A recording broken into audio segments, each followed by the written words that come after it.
Hello?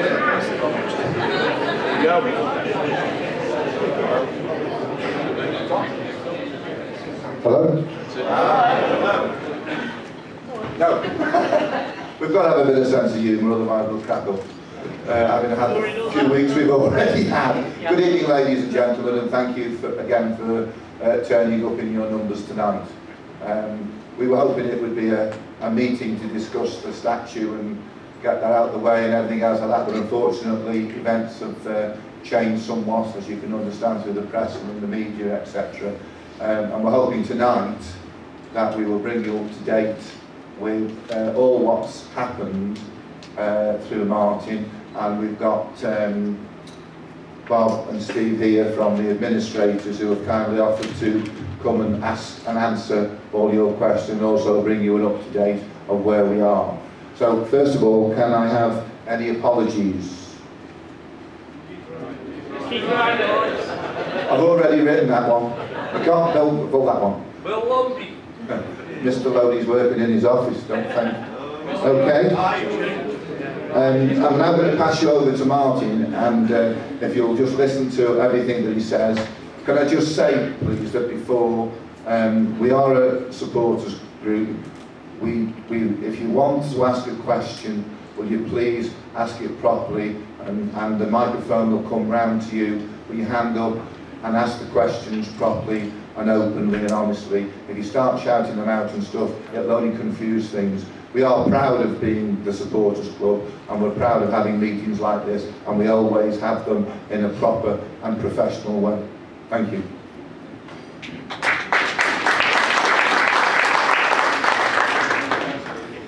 Good evening, ladies and gentlemen. First of all, again, thank you for turning up in such numbers at short notice. For those who are unable to attend, we're going to video tonight's meeting and also produce a statement later on summarising what's been said and agreed. Before we throw the meeting open to questions from the floor, many of which we're sure will be directed to Mr. Young and Mr. Currie, we felt it important to say a few words about the last few months and weeks. This is in order to set the scene and also set the record straight on a few things.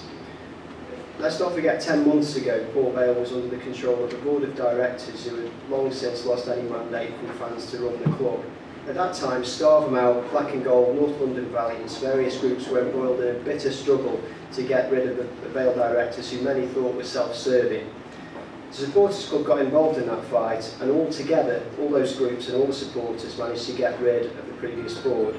What went on between July last year and March of this year will, I'm sure, make a very good boot one day, because you couldn't make some of it up, and it seems to be continuing. Sadly, some of the blokes on that previous board wouldn't take the hint. They hung on till the club was literally on its knees, and it had to be placed into administration. From that day on, Port Vale has faced a fight for survival, and due to events in recent weeks, we believe that that battle must now continue in earnest. In April, Keith Ryder was announced as the preferred bidder for Port Vale. Indeed, he sat on this very stage on his own, and he answered your questions with what we all hoped was refreshing honesty and openness. He then subsequently met with the Supporters Club representatives on a number of occasions. Those meetings were cordial, frank and positive. We discussed everything from season ticket initiatives, the unveiling of the Sprosen statue, new kit designs, and even ways in which members of the Supporters Club could help the Vale going forward. Mr. Ryder was extremely candid at the time about his ambitions and about the things he felt needed to change at Port Vale for our club to be successful. Nothing he said or did at that stage gave us any reason to doubt that his sincerity was right, and the fact that he went on to pay for everything from the pre-season trip to Ireland to half of this month's wage bill only muddies the waters further. We were all at a genuine loss to explain why he vanished off the radar after consistently promising to pay the money required to purchase the football club. We can only assume that there's a problem with the promised funding. All along we've had a reasonable dialogue with Mr. Ryder via phone calls, emails and text messages. This ended last week, and he failed to respond to us until an hour ago. I was sitting talking to some people and my phone went, and my wife gave it to me and she said it's Keith Ryder, which we've had a bit of a joke over the last few days, because every time the phone went she said it's Keith Ryder, and of course it wasn't, but in fact it was. I'm going to tell you exactly the phone conversation that I had, because we've always kept things open and honest with you. and I just wanted to check with Bob that he'd had the same conversation as well with him before I spoke about it tonight. Mr. Ryder said due to extreme personal circumstances that he has been unable over the last week to complete the deal. I'm just repeating what he said, so I'm on the messenger, so bear with me. He said he still wants to complete the deal and hopes to complete the deal this week. He said within the next few days, but I've added the this week bit on, because you know what's happened. We are still concerned because I was very ill a couple of years ago, and my wife still continued to pay bills and still did things and stuff like that. Whatever his personal circumstances were or whatever's happened, we don't know. But you've still got people working for you to do these things. But he has said that he will endeavour to get this done this week. We are still very sceptical of the fact that this deal hasn't happened, and we're a bit concerned that it may not happen, even though he has given us the reasons why he hasn't been in touch with us and why the deal hasn't gone through. So that is the up-to-date, as about an hour ago, the phone call. It's worth just adding to that, and this isn't written down, this is just off the top of my head. I was there when Pete took the phone call. I listened to everything that he said.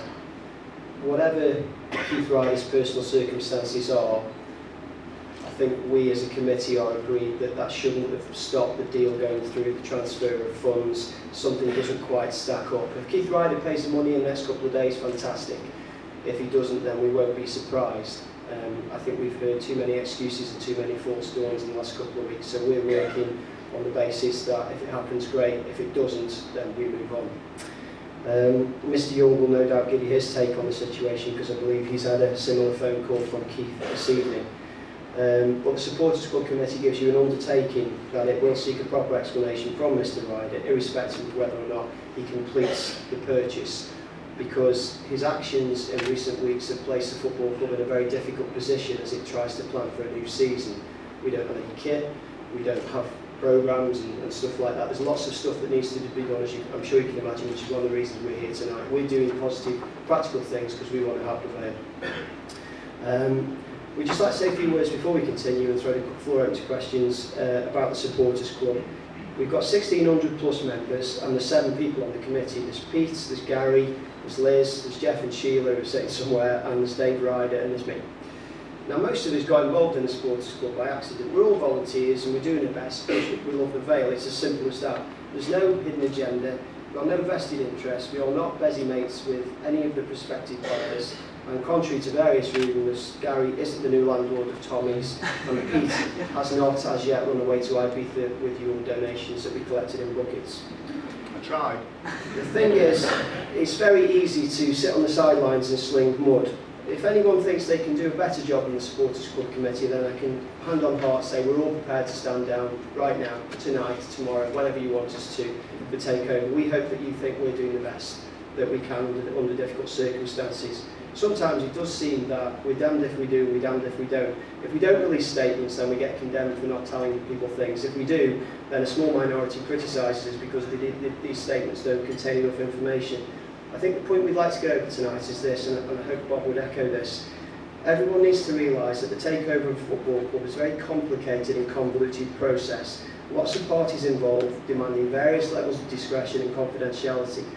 If the Supporters Club Committee members weren't trusted to be discreet, we wouldn't go into any of the meetings, and therefore we wouldn't have a voice. We wouldn't be able to tell you anything. So, anybody who wants to get involved in the Supporters Club Committee, tonight's the night to come up and say, I'd like to join, I'd like to get involved, I think I can help. That'd be brilliant. It's also your chance to have a go at us if you don't think we're doing something right. We too agree with you that the communication from parties has at times been shocking. That's why we've intervened and we tried to give as much information as possible. We think it's not the time for infighting and bitching and moaning because the Vale's in trouble, the Vale's in jeopardy. And if Keith Ryder doesn't come through with the money, then we're looking at other prospective buyers. But more realistically, we're looking at a situation where the administrators have a decision to make over how we run the club into the new season and whether we can do that, fulfil our fixtures list, pay bills, etc., etc. as Mr Young will no doubt outline, the Vale is still in serious trouble. We say that Keith Ryder's prevarication has put this football club way behind where it should be a week before kick-off. The fact is, if we want a Vale to support into the future, it's time we put all the mudslinging to one side. It doesn't matter whether you don't like the supporters club, whether you don't like one Vale fan, it doesn't matter anymore. The one-upmanship and the mudslinging has got to end. We've got to pull together and convince these gentlemen that this football club is viable going forward. It's imperative that we present a united front. It's vital that we continue to support the club in any way possible, and that people don't start demanding the return of season ticket money that's been ring-fenced and stuff like that. It's crucial that Mr Young leaves tonight's meeting knowing that he and the administrators have the backing of all the fans for the entire season, because it's very probable now that they're going to end up running Port Vale into that new season while the search for a buyer continues. That means committing to the Football League that we can complete the fixture list and doing the sums that we can pay the wages and the bills. It's important also that we remember, and maybe some of them in the room tonight, Port Vale employs dozens of people, and for them the last few months has been an extremely difficult, unsettling and stressful period. Later on we can explain how your money's been spent. We've got the list here. As I said, Pete rather hasn't spent it on holiday. We'll tell you what you can do with the rest of the money, what's left, and how ordinary fans like us can help to get the club and our stadium ready for the new season. We know that feelings are running high and loads of people have got questions, and tonight's the night to ask those questions. But let's make tonight positive, constructive and hopefully enlightening, and a meeting which sends out a signal that Vale supporters are still up for the fight. Thank you.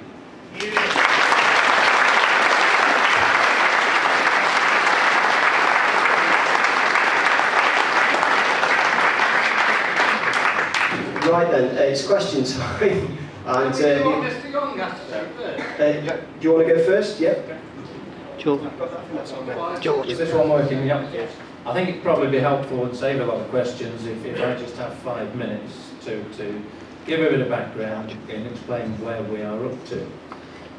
We accepted Keith Ryder's bid, not only because it was the highest bid, but because he showed us money in a bank account, and we were very confident he was going to do the deal. Clearly, with hindsight, we're very disappointed that he hasn't yet done it.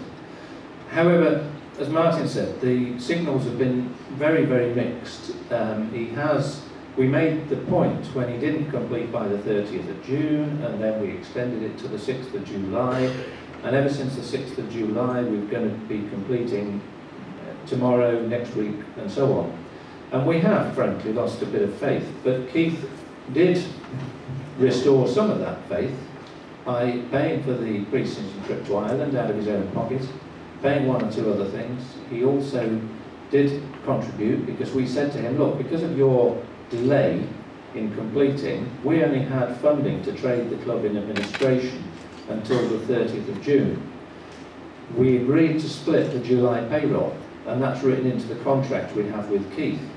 Now, he's not bound by that contract now because he hasn't completed, but he has paid his half of the net payroll for July. So there are indications that the man still intends to and wants to complete.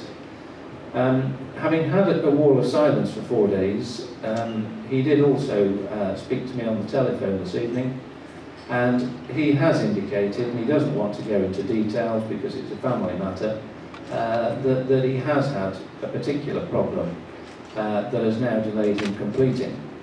He tells me that he hopes and expects to get the money to his solicitors tomorrow, and if it's there by 3:45, it can be transferred to Grindy's, who are our solicitors. We then have signed contracts. We've already signed it, Steve and I have signed it, Keith Ryder signed it at his lawyers, and the Football League had agreed all of the wording. I have to say the Football League are beginning to get nervous and wondering where Keith's money is coming from now, as it doesn't appear to be coming straight out of the bank account that we'd all seen. So I can't absolutely promise that even if that happens, the Football League will now just rubber stamp it, but I hope they will, because I do think Keith wants to buy this football club. He's got into negotiations with Mickey over player acquisitions. He's met several of the players. told them what his intentions are. These are not the actions you would think of someone who doesn't want to buy the football club. However, as administrators, we probably gave him too long, quite frankly. We were perhaps strung along for an extra week or two before we said, right, we need to start talking to other parties just in case you don't complete. So we went back to all of the prior bidders, and the company that was in second place has indeed come back. That's not, before anybody asks me, Mo Chowdhury. I'm sure you've all heard Mo on the radio saying he's not coming back in. But two further parties have indicated to us, two new parties who've obviously heard what's been going on, that they're very interested and would like to take over. We believe all three of those parties have the wherewithal to do so, and I have spoken to the Football League today, in fact several times over the last week, but today just outlining confidentially who those parties are, and the Football League don't appear to think that if Keith doesn't complete, that any of those parties, if they come up with the money, would be a problem. The problem that we do have is that we've run out of money to trade the club in administration, because obviously we'd only budgeted to trade to the end of June. We have, by some sort of careful management and using Mr. Ryder's money, got through, and we were able to pay the wages in full for the staff and the players at the end of July. That was no easy decision, because I think only about 5 of the players are contracted to Valiant 2001 Limited. The rest are new players that Keith had signed up, except that's not legally binding because he doesn't own the club. Now, we have taken a decision to make sure that the squad Mickey's put together, which on the face of it appears to be probably having its best pre-season for years, to keep that together, we did pay everybody, including all the new players, in July. We are having a debate with the Football League at the moment about how we can give contracts to those new players, because clearly some of them have got contracts for 2 years, and whilst we love Port Vale, we really don't want to be administrators here still in 2 years' time. So we need to find a form of words that we can deal with that. So we do believe we've spent all weekend working on cash flow forecasts for the year. We've had negotiations with Stoke City Council last week. I'm not asking Stoke City Council to put in any more money. They've been very helpful so far, but they are willing to give us a further period of time, if not money, to try to find a buyer. The problem is that the Football League, quite understandably, are saying, well, if you're going to play the first match of the season, as the old company in administration, if you don't get a buyer for the football club, you have to undertake to play every match of the season. So we've had to budget to play throughout the season. Now we think that we can just do it on forecasts that we put together based on average crowds of 5,000. If they drop below that, we won't be able to keep it going. But on that basis, Steve and I and Gerald, as joint administrators, have taken our lives in our hands and committed to the Football League that we will play football this season, even if the company is still in administration, just to give us time to put to bed one of these other deals if the Keith Ryder bid doesn't complete successfully. But we need your help, we need your support, we need you to come to the matches, we need your mums, your dads, your kids and everybody else to come as paying fans, otherwise it won't be able to survive. I do believe that we will find another buyer. I can't absolutely sit here and guarantee it, but the 3 parties that we are talking in earnest to have all been sent pro forma contracts. They know what we're looking for. It doesn't seem to frighten them off the sort of money that we're looking for. So all I can say is we're working very hard to find a plan B and talking to parties B, C and D in the hope that one of those steps into the breach if Keith Ryder doesn't come through. So that's where we are. It's not been an easy decision for us. Frankly, it would have been a much easier decision, and I believe probably most administrators, certainly from out of the area, would have said, well, we've given it a go, it hasn't worked, so very sorry, we'll have to close down. Now, we're local guys, that's the last thing we want to do. We've got some heart and passion as well as professional job to do here, but we do need you to help us to get that. Okay, back over to you for questions.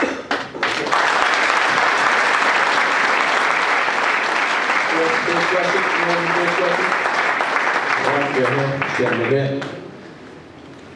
We'll be getting our season tickets. They have now been printed. They're going to be posted this week. I didn't mention that, actually, quite a few things. Because we weren't expecting to run the club, obviously we didn't deal with sponsorship, we didn't deal with shirts for the players, kit for the shop, and so on. We have now had to step into the breach, as if we're running the club for the new season. I've authorised Bill Lodi to incur the expenditure. The tickets are printed, aren't they, Steve? They're going to go out this week. I've authorised the expenditure for posting them out. And we have also done a deal with Van den El for the shirts. We're finding a sponsor, short-term sponsor to put on to help cash flow in conjunction with Van den El. And that's going to provide us with some stock for the shop as well. Okay? Why is it taking 2 weeks before the season starts to find out what's got to be done with the ground? And according to health and safety, we've had 3 different pieces in the scandal. One saying that they haven't got it signed, another saying it's because you haven't been able to get any money. Why has whoever's in charge of the ground not been around to find out what's got to be done, and then wait till the health and safety chap comes in and says you can't have this because it hasn't been done? Oh, and just one more thing, the toilets, again, are rubbish. Why hasn't that been put down? Right, well, obviously we didn't expect to be trading for next season, so this was something that the new owner of the club would normally sort out. He's the guy introducing the money, the sponsorship and everything else that would provide the money for that. It has to be said, in fairness to Bill Lodi, that the letter that we got from the enforcement officer was rather different from that that's been received in previous years. It asked for things to be done that have not previously required to be done. I think it is also true to say it's been left too late, in the hope, because Mr. Ryder was completing tomorrow, we're waiting for him to sign the cheque. Now we've decided we can't wait any longer, so we are getting on with it. So my apologies for the fact that we won't be able to let the fans come in for the Coventry match tomorrow. We're working very hard with these guys to, I was down here this morning, and Pete and his friends were down here looking at what's needed to be done to try and get 2 stands open in time for the Tranmere match. And we've agreed, or Bill Lodi's agreed, a schedule of the less immediately required work over a 3-month period with the safety officer, as long as certain key things are done in time to open for the Burnley match and the league matches. But we think, with the help of the supporters club, that we will be able to let you in for the second friendly match against Tranmere. Carry on. Just regarding the toilets, this is probably, it's no laughing matter, because the toilets are one of the top priority. There is no safety certificate, because I've been told... We really haven't got a club, so why are you worrying about the toilet? You can laugh about it. Oh, laugh, it's You can laugh about it, but it is one of it's truly the #1 priority. The toilets are absolutely filthy. With respect, sir, we nearly haven't got a football club, so the toilets, you know, whilst important, are probably...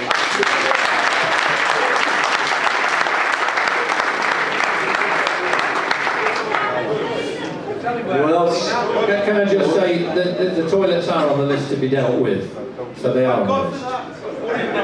George is the gentleman in the back who... Hi, Mr. Young. Won't it be an idea of people putting their names down on a piece of paper that can go and actually collect their own season ticket to save on the cost? Yeah, we thought of doing that. It just, the problem with doing that, it delays posting anything out for those that don't come and collect them. Well, okay, the only way we can be sure of getting every season ticket delivered to every home is to post them. If we wait whilst people have a week to collect them and then post the rest, people are going to miss the first match, I suspect. Gentlemen here. First of all, I would like to say I'd like to move a vote of confidence to all the supporters committee and the people that have got the work they've been doing for the past 12 months.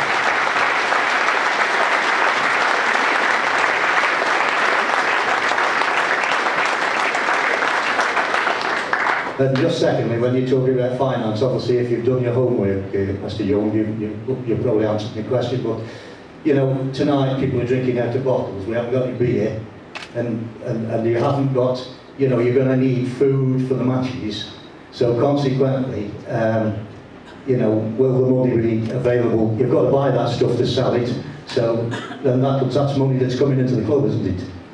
There have been discussions Friday and today about the catering and the brewery.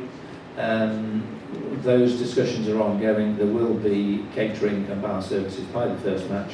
We'd like to think, certainly the people we're talking to will find that it's probably better than it has been. Okay. Anyone else? Anyone else? Anyone else wants it? Back, George. The back, the front. The back, all right. All right, okay. Gentlemen, all right. A couple of questions. With regards to the 3 people you've spoken to, Bob, as far as I'm aware, one of the reasons that the Football League have allowed us to potentially start the new season is down to the fact that we have a CVA agreed. Now, you've spoken to 3 prospective interested parties in buying the club. Would it be correct in saying that these 3 people have agreed to stand by that CVA? Because if, whether I've got this correct or not, I don't know. But unless they agree to stand by the CVA that is already in position, that we can't trade. Is that correct? Yeah, it is correct. During the course of the discussions we've had to date, it's been made clear that a part of our requirements are that CVA and the conditions of it are adhered to. All 3 parties are aware of that and don't have a problem with that. Okay, that's excellent. That's my first question. The second one is, obviously Keith Ryder so far has parted with a certain amount of cash. One amount with regards to a deposit, which is non-refundable. The second part being the £20,000 for the Ireland trip, and the third part was half payment of wages for July. If the Ryder deal doesn't conclude, is he entitled to any of that cash back? I think if that were to happen, we will end up probably with a legal dispute. I'd prefer not to comment at this stage. Okay, fair play. The last point is that with regards to earlier on in the evening, people were talking about well, pretty much asking Vale fans to stand by the club and not ask for money back from season tickets. I think we all know collectively that Vale fans in general are a fantastic bunch. We've been through a stinking time for the last 10 years. And I don't believe for one second that any genuine Vale fan would want their cash back. I can understand people being angry and possibly want to protest in some way, shape or form. But I think every Vale fan needs to stand by the club at this moment in time. And fingers crossed, we can get through the next couple of months, hopefully find a new buyer. And you never know, maybe we might just have a half-decent season for the first time in 10 years. Last thing, with regards to the committee, I think the Supporters Club have done a fantastic job. Anyone who wants to slag off the PVSC, as far as I'm concerned, hasn't got a clue what we're talking about. I've got 110% faith in you people. At the moment in time, you're probably the only people I have 100% faith in, so as far as I'm concerned, you've got my backing all the way. Anyone else? Anyone else? No? Right. Can you get the front? Just remember, I'm not Usain Bolt. I'm quick, but not that quick. Well, yeah. All right, we've got to try. We've got to try.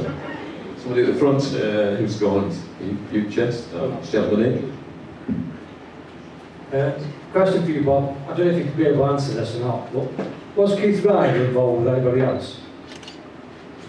Not as far as we're aware, no. I mean, he gave the commitment to me, and you heard him say at the fans forum, it was his money, nobody else was involved. I had no inkling at any stage, no reason to suspect anybody else is behind this deal, and certainly I have no indication that I think the tenor of your question is that any of the prior directors were involved with it. You just mentioned the prior directors, but are any of those prior directors involved with the 3 new bids? No.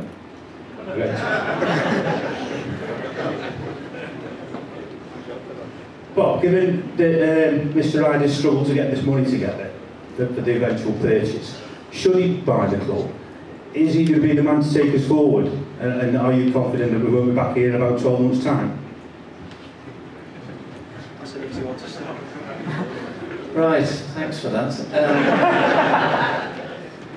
I think one of the reasons that we are able, as administrators, to take what for us is a huge risk of trading this football club in administration, potentially for another season, is because with a fan base of an average of 5,000, it is just about viable. The reason it wasn't viable before, quite apart from any mismanagement that there may have been, is because there was a big loan around the club's neck. Now, I don't believe this club is big enough, certainly where it is in the league at the moment, to service a debt of £2 million. I do think it can break even without a commercial loan well, according to Keith Ryder, without any commercial loan. And therefore, yes, I do think it's viable. You're right, Keith Ryder has lost some credibility. What I've heard today does give me some cause for sympathy for his predicament, but he's asked me not to say what exactly that is, and it is quite personal. So there may be perfectly valid reasons for the delay, and he may be able to complete his takeover. Certainly, he's shown us the money in a bank account, so there's really no reason why he shouldn't be able to do it. He does have lots of other business interests and other deals going on, nothing to do with football. But there's no reason, even now, for me to doubt that Keith Ryder could run the club and run it well. If you look at quite apart from the money that he's already put in, the extent he's got involved in bringing players into the club with Mickey, and the reassurances that he gave to some of those players, I have to say they're likely to be pretty disappointed if he doesn't take over, given the commitments he's given to them. So I don't know, I can't give you a definitive answer. It's very difficult for us. When I sold this club to Vale in 2001, I thought, great, we'd seen off the Icelandics, that would have closed the club. We're going to sell to a group of dedicated supporters who really want to take this forward. Now, that hasn't worked out well eventually, although the first few years, I have to say, seemed to be going okay from what I could see as an outsider. But you can never be absolutely certain. All I can look is look at the financials. And financially, if Port Vale doesn't have a great big loan round its neck, it ought to be viable, whoever owns it. And certainly, Keith appears to have the business acumen to be able to run it. It is, though, a cause of frustration and concern that he hasn't already done it. And the loan that was taken out... Hang on, it's on the mic, where are you? Behind him. The loan that was taken out against the ground, with the couple rules, is that part of the CBA agreement, or is that something to They are just another creditor. They will participate in this very small dividend from the CBA. Yes, I mean, they may claim to be a secured creditor, but I don't think they will, because the security was never perfected properly by the directors concerned. Even if it had been, it ranked behind the council and cooperative bank, so there's no money for them anyway, other than as an unsecured creditor. So they just rank, and they'll get their 3p in the pound along with everybody else. Anyone else?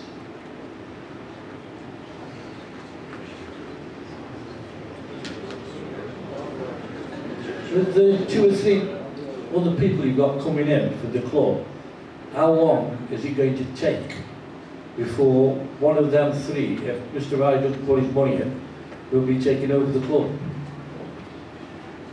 The 3 parties that we're talking to are all aware of the need to move quickly, are all accepting of that. How long it's going to take is obviously they've got a few steps to go through. We're talking to them with regard to securing exclusivity and preferred bidder status. Once they've achieved that, then once again they'll need to go through the Football League fit proper persons test. We're all aware of that test. We're all aware of the requirements that they'll need to fulfil. We're all working towards that. So whilst I can't really give you a definitive time as to how long it will take, we would expect it to be much quicker than it has been with Mr. Ryan. Roughly. Just 4 weeks, 6 weeks, 8 weeks. As quickly as possible.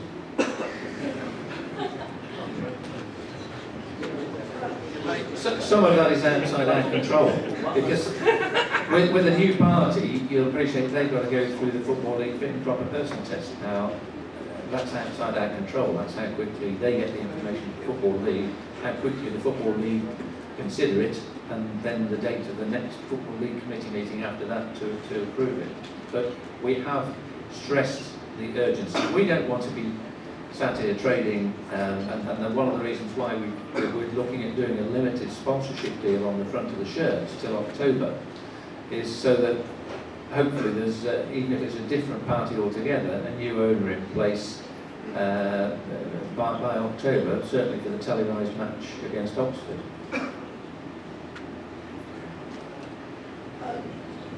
We all agree, as Peter, Martin and Liz are doing a good job. So can I ask the so-called supporters not to keep giving Peter, especially, loads of abuse and foul language down the phone, because he's working his socks off for this club and he isn't in the best of health. Anyone else? Can I just endorse that as well? Peter and Gary and Martin have been on our backs just when they should be. We did go a bit quiet once we got the contract out to Keith, because we felt, well, it's now just a legal process, it's happening. And we got told off by them for going quiet on them. Believe you me, they are trying to look after your cause.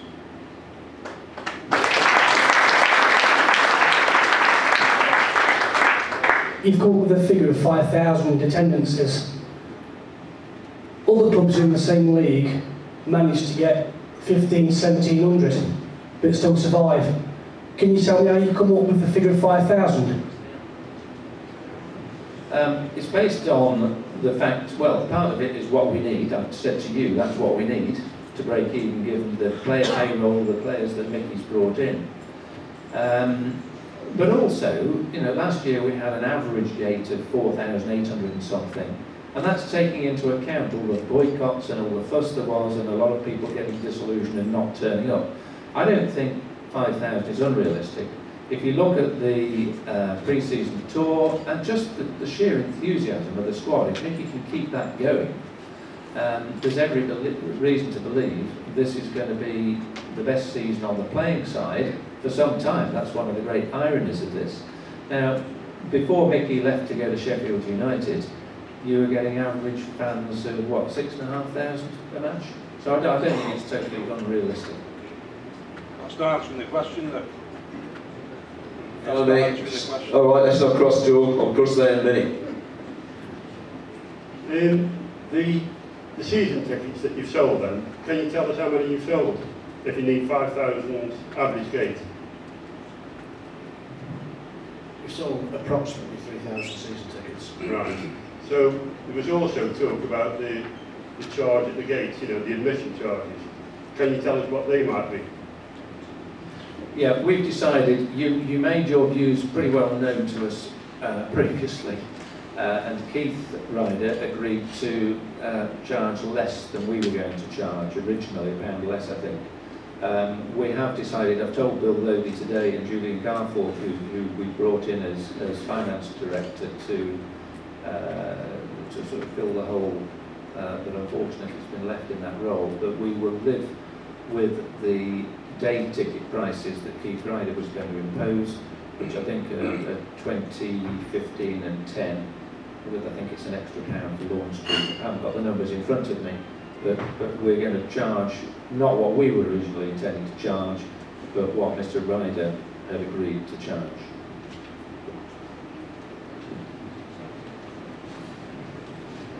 I've got 2 or 3 questions I'd like to ask. I've heard so many sources, I'm not quite sure where they come from, to be quite honest. But I was told first of all, it was the safety certificate that was the problem. Then I was told it wasn't the safety certificate, it was the council who put these different things on. I'd like to know, on the first part of the question, the exact position. Who is it who are making these restrictions? I mean, let's be honest, why are they more stringent, as has been said, than have been in the past? We've never had any trouble inside the ground. I went to Currie last season, and to be quite honest, that place is a safety hazard. How did they get a licence, and how did they get a permit? Now, I'd like that making clear. Now, if it's the councillors that are putting these things in front of our way, everybody keeps telling me how good the council are. I don't think they've done very much for Port Vale apart from put us £2 million in debt to give us money to carry out work to do their jobs, a little bit like the government and the lottery.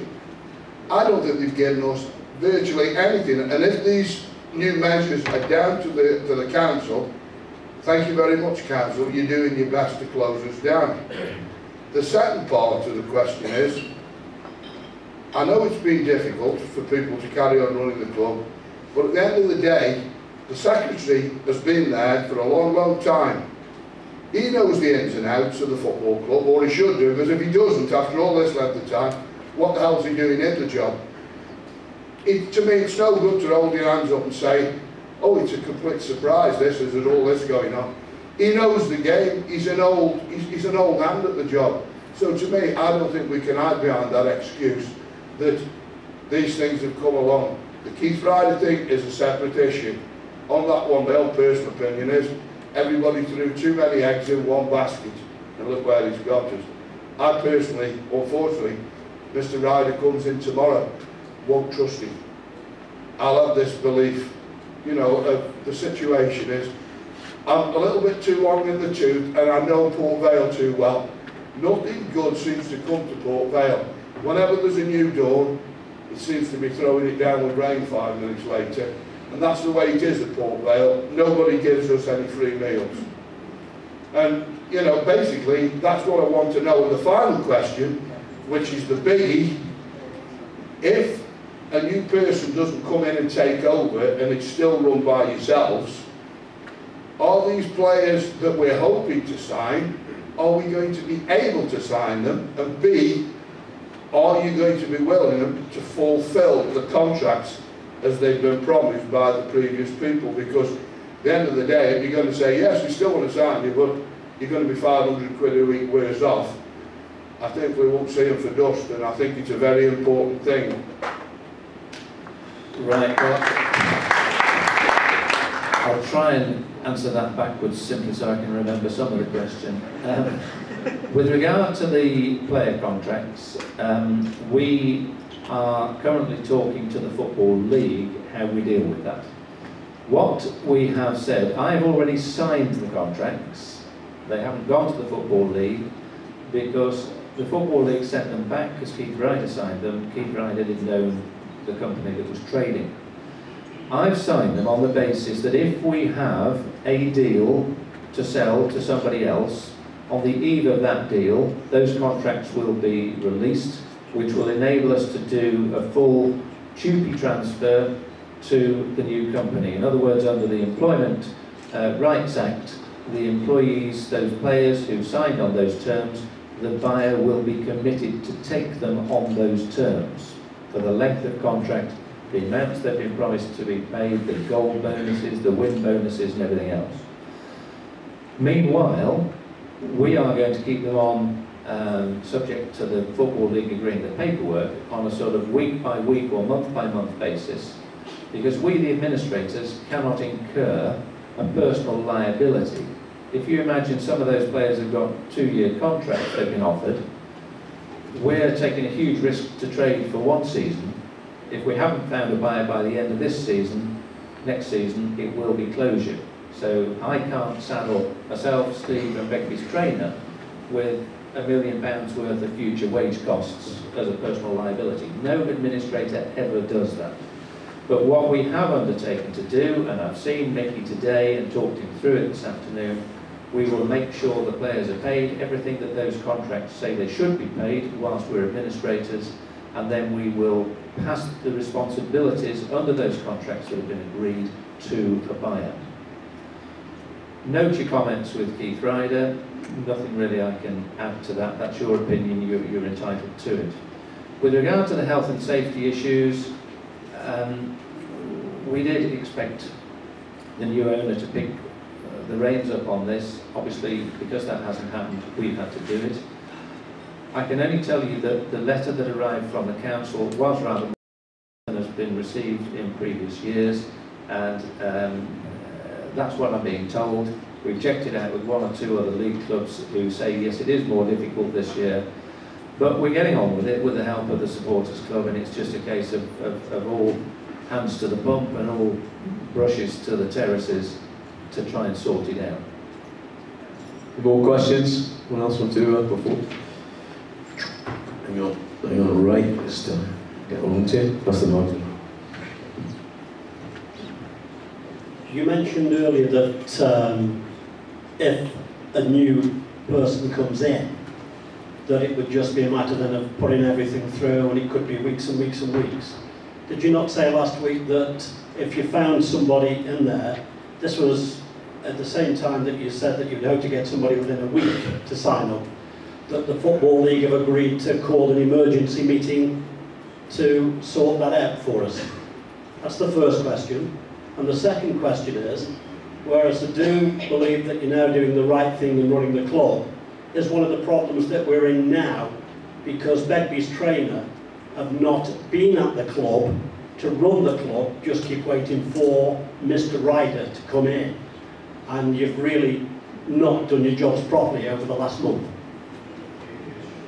Right, well, I understand the sentiment. I think the Football League, Nick Craig did say to us last week, if needs be, if a new buyer came in last week who was willing to put money down last week, they would convene an emergency board meeting within a week to see if we can get another deal through. Realistically, when we talk to the 3 parties, inevitably they want to do a little bit of due diligence. Some of those are in small consortiums and they've got to sort of agree things with each other. And therefore I don't realistically think, I hope I'm wrong, but I don't realistically think we're going to get a deal done prior to the start of the season. The Football League, understandably, therefore, are looking for the old company, of which we're administrators, to make a commitment to play football, and only we can do that as administrators. And we've now indicated to Nick Craig that, subject to sorting out this player contract issue, we will play football this year. I think there is sometimes a misunderstanding about the role of an administrator.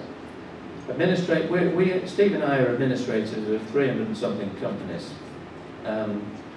Port Vale is one of them. When we go into a company, we let the line managers do their job. We don't come in and tell Mickey how to do his job. We don't come in and tell Bill Doty how to do his job.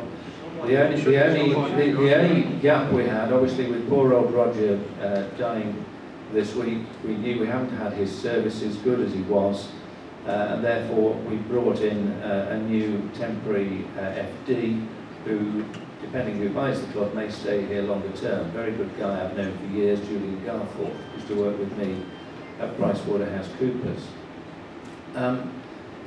I don't accept your criticism. I understand why you make it. The Begley trainer should have been here managing the minutiae day to day. We're administrators at Wedgwood Museum. I'm not on the counter, I'm not running that, I'm not the curator. That's not how administration works. The role of an administrator is to use this moratorium that the Act provides to protect us from creditors, to find a buyer for the business. That's our role. We don't run the bar, deal with the grass seed, the fertiliser. We simply provide the money for that to be done. Say then, who was here to make any decisions to run the club? Well, the existing line managers, and also we brought in Julian Garforth on the financial side. So Julian's been reporting to us if there's a problem.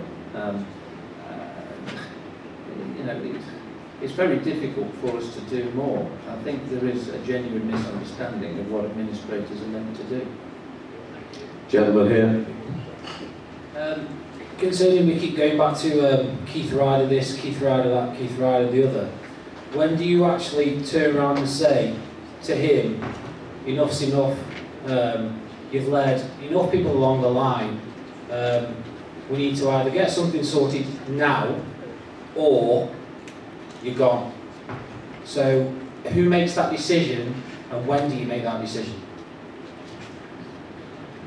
It's very clear to Keith at the moment that we are no longer in a period of exclusivity with him and that we are talking to other parties. The other parties are aware of what we need to grant them exclusivity moving forward.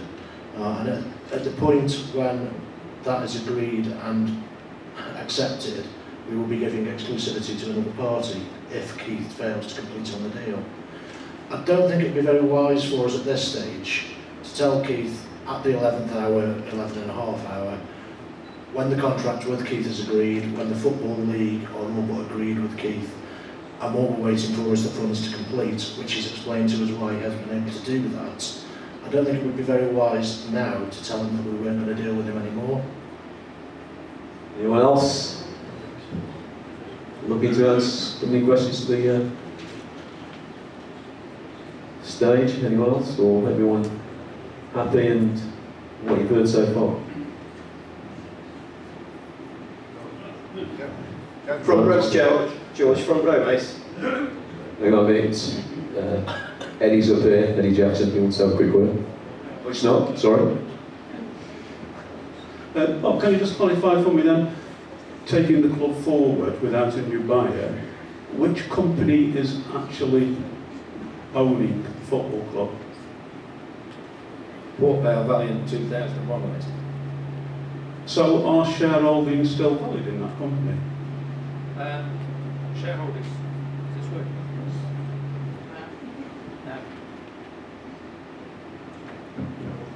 No. Yes, it is still the same company of which you are shareholders, some of you. It doesn't actually count for much in that the shares aren't worth anything. But yes, it's that company that continues to trade until we sell it to a different company. No, it's just a thought, you know, that when we all bought shares in 2001, we knew they weren't going to be worth anything. And if we get to the stage where things might be a little bit difficult, I was just wondering whether shares in that company are still available for Port Vale fans to buy, to try and assist with the cash flow. I think that would be a hugely dangerous thing to do, because I think you'd just be pouring money into a black hole. And if the shareholders introduced enough additional capital through a rights issue or whatever, what would happen is the old company would survive, we could pay all of the debts in full, it would come out of administration, and we, the administrators, would have to pass control of the company back to the former board of directors. Morning. It's you. No, right. Anyone else? Well, done and dusted. Maybe one more. Rob, you've been doing your job a long time. What's your gut feeling? Is it going to cough up or what?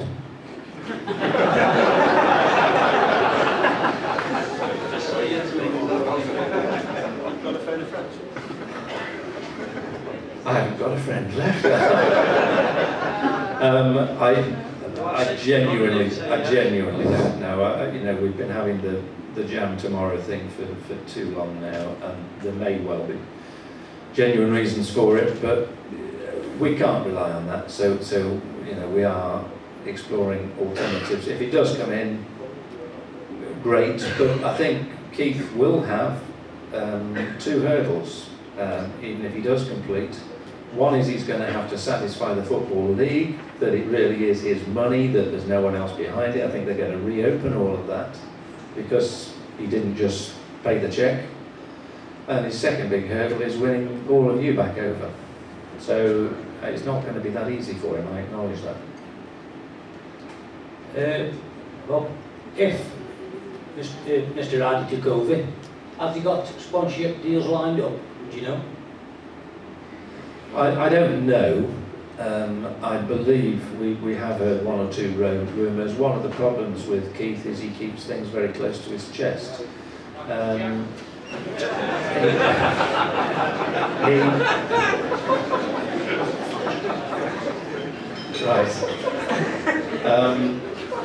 Having said that, I mean, we know he was talking to Van der Nel about shirts for the season, and simply for speed of wanting to do something, we've now done a deal. We've renegotiated that with Van der Nel, and we're signing that deal just so that there are shirts to play in. It's too late to get the first team kit ready for the start of the season, but there will be shirts to play in, and the first team kit should be available by the Oxford televised match. But I don't know where he was going to go. We're having to make our own arrangements on the assumption that we're running the club now. Who's the sponsor then? Becky Training? Hang on, don't talk across him, please.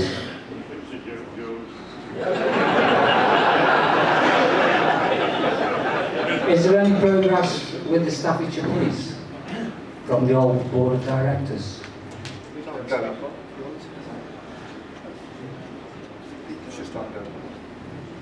Well, yes, it is ongoing. There are negotiations happening, particularly with regard to the decision at Leeds in the last couple of weeks.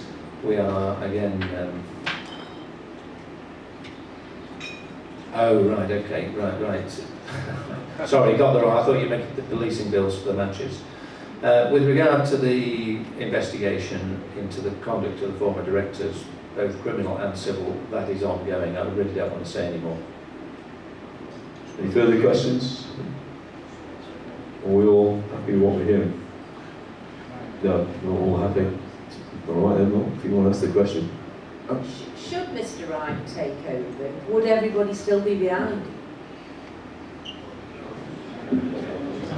Or is it going to be black and gold until it's sold, etc., all over again? Or can we just say, if he takes over, we've got to stay behind?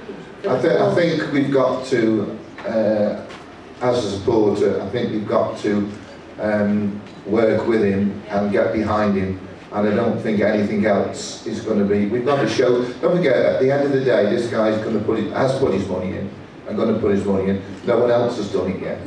So I think although we're getting the runaround, if he does complete, then I think as supporters we should give him all our support and get right behind him and show him that he made the right decision, irrespective of the heartache and the pain he's causing us now. And I'm sorry, I truly believe that.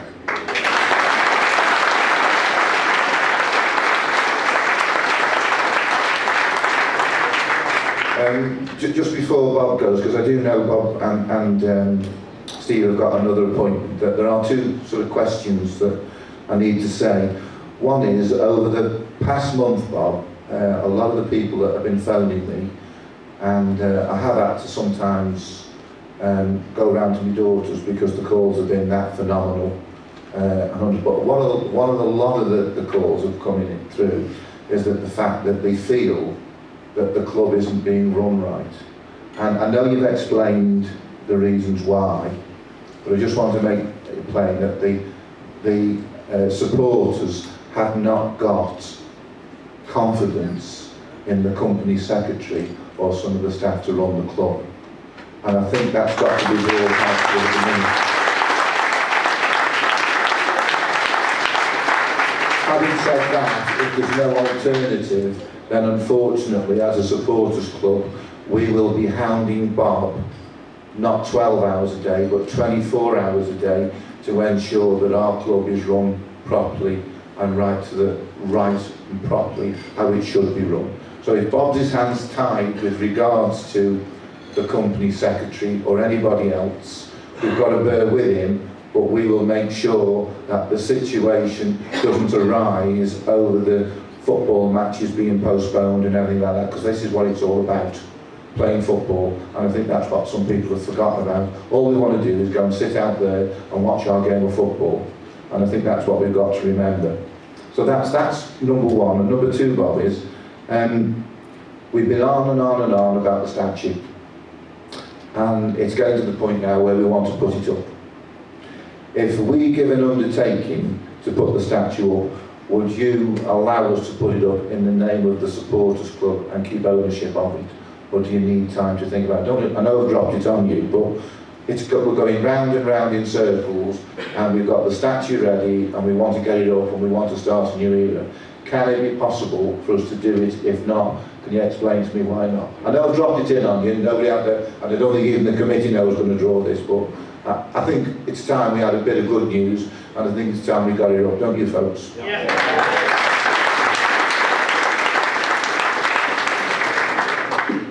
Okay, first in regard to the sort of staffing issues, in fairness, we've been sitting on our hands waiting for the new owner to take charge of various things, which should be the new owner's decision. So part of the criticism that you're levelling at the company secretary and others, in fairness, they've had their hands tied a little bit. I hear what you say, point is noted, okay? We are now recognising that we are effectively trading this club into the new season. We are having to take decisions and give instructions so that we can have stock in the shop, the ground sorted so that you can come and watch the matches and so on. And we've now authorised that expenditure and so on. So we recognise we need to have more executive input. With regard to the last point in the statute, yes, let's just get on and do it.